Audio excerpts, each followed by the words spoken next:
नमस्कार, मैं जनमुक्ता शिवम गौतम। और कल पूरी दुनिया ने देखा था कि किस तरीके से शंघाई कोऑपरेटिव ऑर्गेनाइजेशन के अंदर चीन का रक्षा मंत्री भारत के रक्षा मंत्री से बात करने के लिए कितना बेताब दिखाई दे रहा था। और उसके बाद बार बार इन लोगों के रिक्वेस्ट करने के बाद में भारत के रक्षा मंत्री ने रात को 9 बजे मुलाकात करने की हाँ तो भरी थी, लेकिन अपने ही होटल में जहां वो ठहरे हुए थे। इस पूरी बात को पूरी दुनिया ने देखा था और इस बातचीत के दौरान भारत के रक्षा मंत्री ने सीधे तौर पर डांट लगाई थी चीनी रक्षा मंत्री को और स्पष्ट कर दिया था कि जब तक सीमा के ऊपर से चीनी अपनी फौज का दबदबा कम नहीं करता है, जो संख्या है उसको कम नहीं करता है, भारत किसी भी तरीके से शांति के विश्वास नहीं कर सकता है। और विश्वास कायम करने के लिए अग्रेसन की नीति चाइना को छोड़नी पड़ेगी, चीन को उस स्थिति में वापस आना पड़ेगा जिसमें वो मई से पहले था। लेकिन इस पूरे वाकये को ग्लोबल टाइम्स नाम का जो चीनी सरकारी अखबार है या भोंपू है आप कह सकते हो, उसने दूसरे तरीके से पेश किया और चीनी नागरिकों को यह दिखाने की कोशिश की कि भारत जो स्थिति चीन की और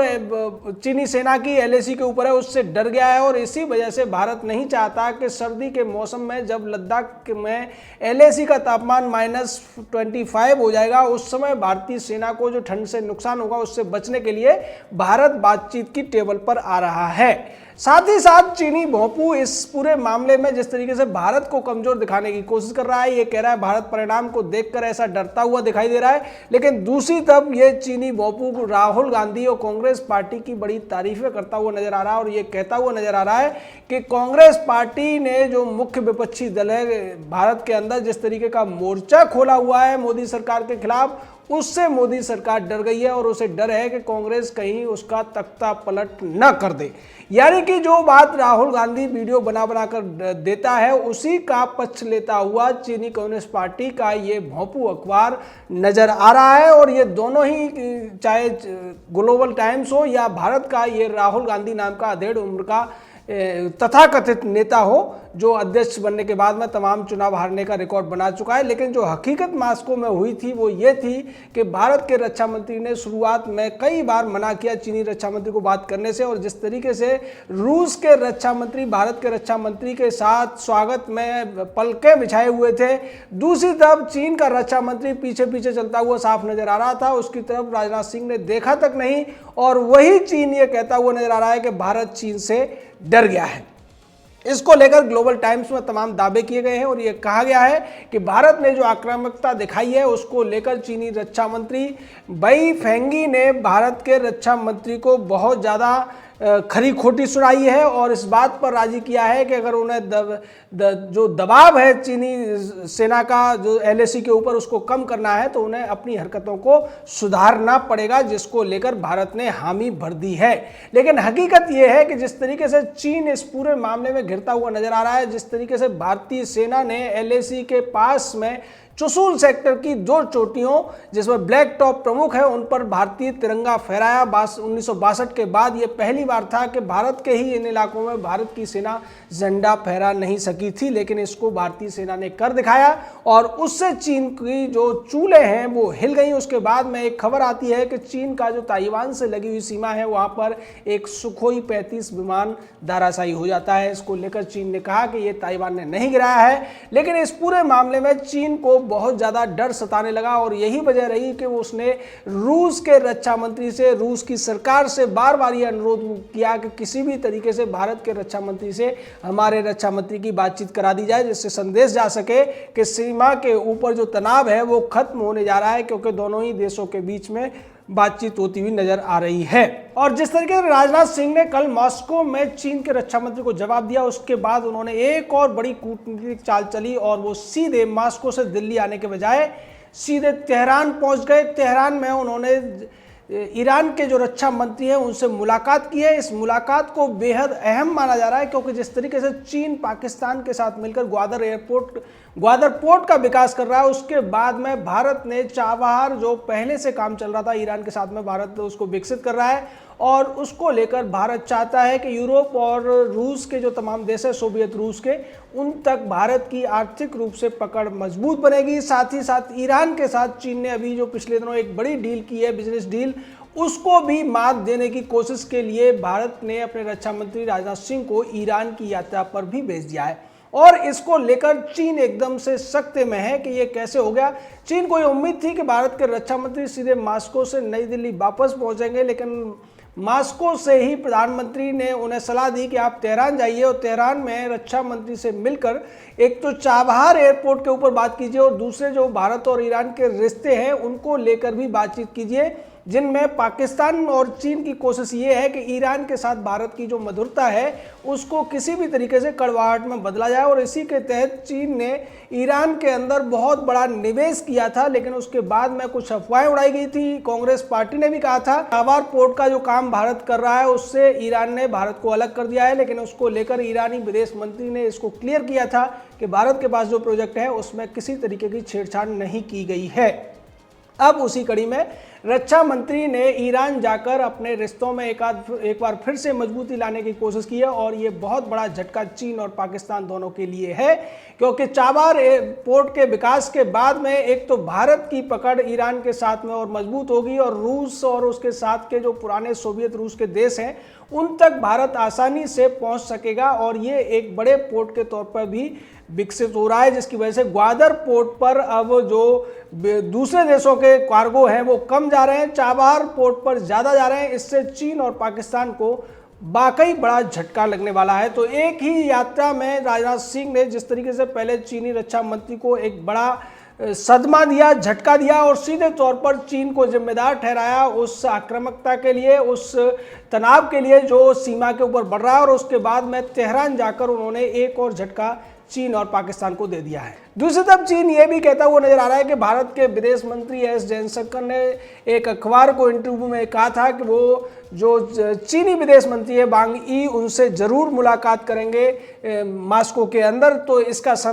जो मतलब है वो ये है कि भारत चीन की ताकत से डर गया है। चीन की सेना बहुत ज़्यादा आधुनिक है, चीन की सेना की जो ताकत है, चीन की सेना की जो ठंड में लड़ने की ताकत है, और उसके अलावा चीनी सेना ने जो अपना कंस्ट्रक्शन बनाया है, जो अपना रहने के जुगाड़ बनाया है LAC के आसपास, उसकी वजह से चीनी सेना एक तरीके से वहाँ पर एडवांटेज की स्थिति में है और इसी वजह से भारत डरा हुआ है। भारत को ये डर है कि अगर सर्दियों के अंदर भारत को मुकाबला करना पड़ा चीनी सेना का तो निश्चित तौर पर चीनी सेना जितना नुकसान भारतीय सेना को नहीं पहुंचाएगी उससे ज़्यादा नुकसान सर्दी पहुंचा सकती है। और साथ ही साथ उसने ये भी कहा कि भारत की जो सरकार है वो कोरोना से लड़ने के मामले में जिस तरीके से उसकी आलोचनाएं कांग्रेस पार्टी कर रही है उससे भी भारत सरकार डरी हुई है, और साथ ही साथ अर्थव्यवस्था की जो स्थिति अभी डाउन हुई है उससे मोदी सरकार पर दबाव है, और इन्हीं सभी दबावों की वजह से मोदी सरकार चीन के आगे झुकती हुई नजर आ रही है।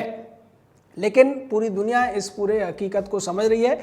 कि चीन की स्थिति आज क्या है। चीन के रक्षा मंत्री की जो बॉडी लैंग्वेज है, जो वहाँ हरकतें हैं, वो सब ने देखी। भारत के रक्षा मंत्री चीन के रक्षा मंत्री से मिलने कहीं नहीं गए थे, बल्कि चीन के रक्षा मंत्री वेई फेंगी को खुद चलकर आना पड़ा था भारतीय रक्षा मंत्री के पास में, और 2 घंटा 40 मिनट चली इस लंबी बैठक में राजनाथ सिंह के जो तेवर हैं वो पूरी दुनिया ने देखे। उन्होंने स्पष्ट तौर पर चीन को साफ संकेत दे दिया है कि भारत शांति का पक्षधर जरूर है, शांति का एक पुरोधा जरूर है, शांति का एक प्रवर्तक जरूर है, लेकिन किसी भी हालत में भारत शांति को समझौते की स्थिति में नहीं कायम करेगा। दूसरी तरफ चीन अपने इस अखबार में ये कहता हुआ नजर आ रहा है कि भारतीय सेना की जो हरकतें हैं उसको लेकर अब भारतीय सेना, विदेश मंत्रालय और रक्षा मंत्रालय के बीच में एक गेम चल रहा है। एक तरफ वो कह रहे हैं कि अच्छा है, दूसरी तरफ कह रहे हैं वो बुरा है, और दोनों इस पूरे खेल को समझा रहे हैं। लेकिन अब चीन इस पूरे मामले में किसी तरीके से समझौता नहीं करेगा और चीन अपनी ताकत के दम पर भारतीय सेना को मजा चखा सकता है, या फिर चीन की जो वायुसेना है वो भारतीय सेना को नुकसान पहुंचा सकती है, जिससे भारत डर गया है। यानी कि उल्टा चोर कोतवाल को डांटे, जो कल स्थिति थी चीनी रक्षा मंत्री की उसको दुनिया देख रही थी। किस तरीके से भारत के रक्षा मंत्री एक नज़र देखने को भी गवारा नहीं कर रहे थे चीनी रक्षा मंत्री को, अब उसी चीन की तरफ से यह दावा किया जा रहा है कि भारत ने बातचीत की पहल की है, भारत डर गया है, भारत चीन से इसीलिए बातचीत कर रहा है। ये वही बात है जो कांग्रेस पार्टी भारतीय रक्षा मंत्री के मॉस्को जाने से पहले कह रही थी, यानी कांग्रेस जो कह रही है वही ग्लोबल टाइम्स कह रहा है, ग्लोबल टाइम्स जो कह रहा है वही कांग्रेस कह रही है। आपने देखा होगा कि मई और जून के महीनों में किस तरीके से चीनी ग्लोबल टाइम्स में ये दावे किए गए थे कि चीन की सेनाओं ने भारतीय हिस्सों में कब्जा कर लिया है, भारतीय जमीनों को दबा लिया है, भारतीय सीमा के अंदर अतिक्रमण कर लिया है। और इसी बात को राहुल गांधी नाम का कांग्रेस का ये पूर्व अध्यक्ष, जो भारत का अधेड़तम युवा है और इसकी बुद्धि को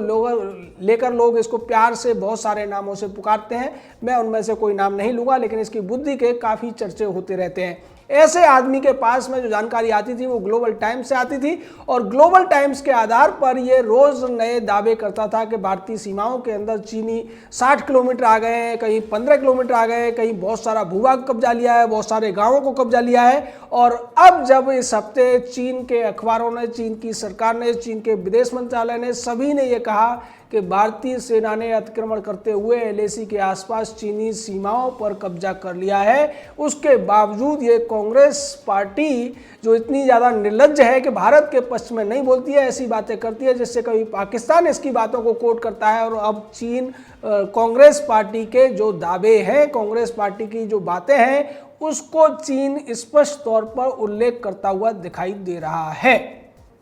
ये उन लोगों के लिए बड़े शर्म की बात है जो कांग्रेस पार्टी को वोट देते हैं, कांग्रेस पार्टी का समर्थन करते हैं, कि कांग्रेस पार्टी के पूर्व अध्यक्ष के बयानों को कभी इमरान खान संयुक्त राष्ट्र संघ में उल्लेख करता है और अब जब भारत के रक्षा मंत्री ने चीन के रक्षा मंत्री को उसकी औकात दिखा दी है, उसको ये बता दिया है कि दुनिया में चीन कोई बहुत बड़ी ताकत नहीं है, भारत उसको आराम से चुनौती दे सकता है और चीन के रक्षा मंत्री से मिलना भारतीय रक्षा मंत्री के लिए कोई बहुत ज़्यादा महत्वपूर्ण काम नहीं है। वहीं दूसरी तरफ चीन का जो सरकारी अखबार है, सरकारी भोंपू है, अब वो राहुल गांधी के उन सवालों को उठाता हुआ दिखाई दे रहा है और ये कहता हुआ दिखाई दे रहा है कि कांग्रेस पार्टी भारतीय जनता पार्टी की जो सरकार भारत में चल रही है उसको अपदस्थ कर सकती है। यानी ये कहने की कोशिश की जा रही है चीन के द्वारा कि कांग्रेस पार्टी चीन की कम्युनिस्ट पार्टी का पूरा सहयोग करती हुई दिखाई दे रही है। ऐसा लगता है कि कांग्रेस पार्टी ने चीन की कम्युनिस्ट पार्टी को ये एक झूठी कहानी गढ़कर भेज दी होगी कि हम तुम्हारा पूरा सहयोग कर रहे हैं, तुमने जो हमें पैसा दिया है, तुमने हमें जो दान दिया था उसकी कीमत हम चुका रहे हैं और भारत के अंदर मोदी सरकार को गिराने की कोशिशों में कामयाबी हासिल कर रहे हैं। लेकिन चीन के इस सरकारी भोंपू को, चीन की सरकार को ये समझ लेना चाहिए कि आज कांग्रेस के नाम पर लोग हंसते हैं, कांग्रेस के नाम पर कोई वोट देना तो छोड़ दिए,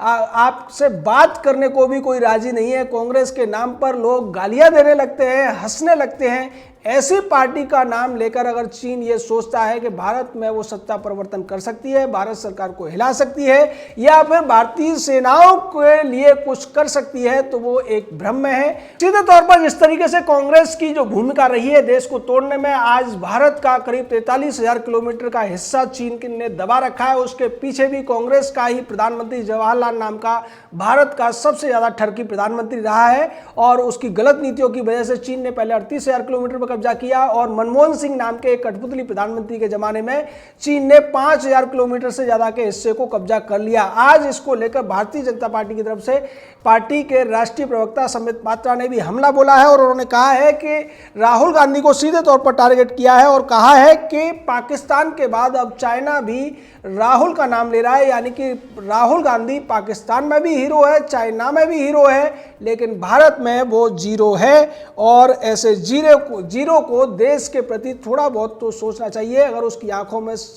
पानी है, शर्म है, तो इस बात के लिए उसे देश से माफी मांगनी चाहिए। सीधे तौर पर निशाना साधा गया है संबित पात्रा के द्वारा और ये सच भी है क्योंकि राहुल गांधी और उसकी कांग्रेस जिस तरीके से भारतीय सेना की बजाय कभी चीन के गुण गाती है, कभी पाकिस्तान के गुण गाती है और उसकी बातों को चीन और पाकिस्तान भारत को नीचा दिखाने के लिए इस्तेमाल करते हैं, इससे ज़्यादा शर्मनाक बात कांग्रेस पार्टी के लिए, कांग्रेस को वोट देने वालों के लिए, कांग्रेस के समर्थकों के लिए क्या हो सकती है कि आज कांग्रेस पार्टी गद्दारी का एक पर्याय बन चुकी है। जय हिंद,